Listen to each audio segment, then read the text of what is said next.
Today, the USA is the richest and most powerful country in the world.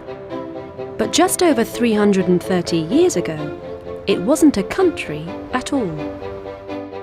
The land we now call the United States of America was divided into three main parts: 13 British colonies in the east, an area called the Indian Reserve in the center, and the Spanish territories in the west. It wasn't until 1776 that representatives from the 13 colonies, unhappy with British rule, declared independence from Britain and created the United States of America. Today, many of these founding fathers, the men responsible for building the country, are famous throughout the world. In every school in the USA, students learn about the lives of men like Benjamin Franklin, Thomas Jefferson, and George Washington, and are made aware of what they did to build the USA.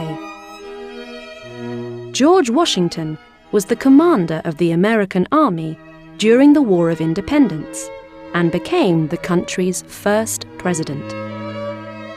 At the time, the country didn't have a permanent capital, and the United States government could have chosen one of a few existing cities, such as Philadelphia, Princeton, or New York.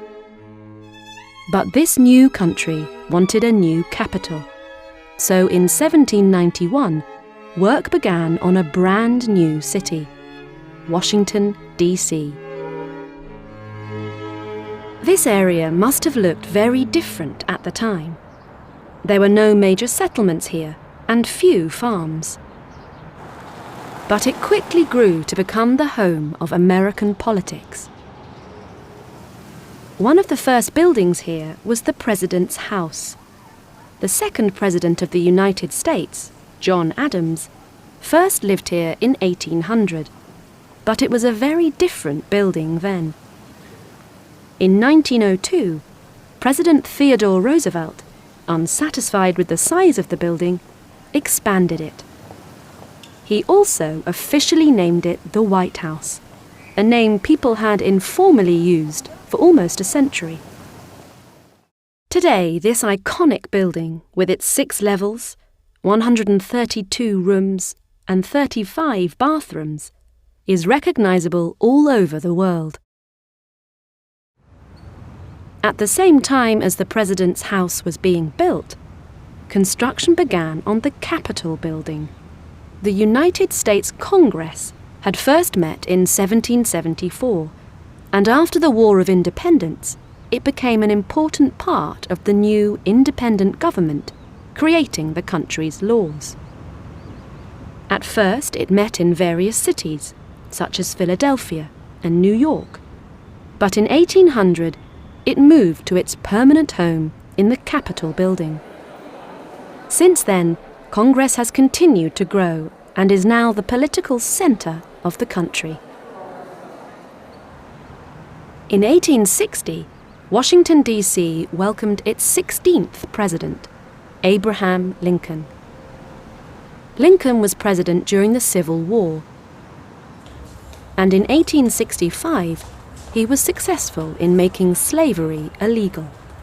He has since become a national hero, and this memorial, opened in 1920, is one of the country's most famous landmarks. Lots of people still come here today, and it is a popular location for political speeches and peaceful protests. In fact, it was here, between the Lincoln Memorial and the Washington Monument, that crowds gathered to hear Martin Luther King's famous "I Have a Dream" speech. From George Washington to Abraham Lincoln to Martin Luther King, this city has always been an important part of American life. Today, a trip here is a must for anyone curious about the story of the USA. After all, a walk around Washington, D.C. is a journey through American history itself.